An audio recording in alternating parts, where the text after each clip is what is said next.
Pozdrav, ja sam Nino iz Pule i ja sam u Dubaju na turu pa mi je slab signal.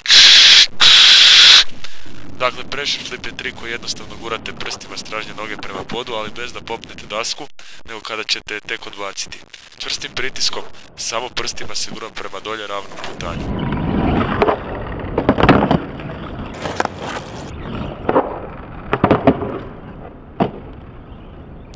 Najbitnija stvar je položaj stražnje noge, a to je doslovce potpuno ravno, to jest u dijagonali sa daskom po dužini. Najbolje za vježbu je sići sa daske i vježbati jednom nogom na mjestu.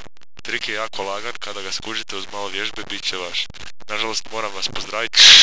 Federer me čeka na kavi.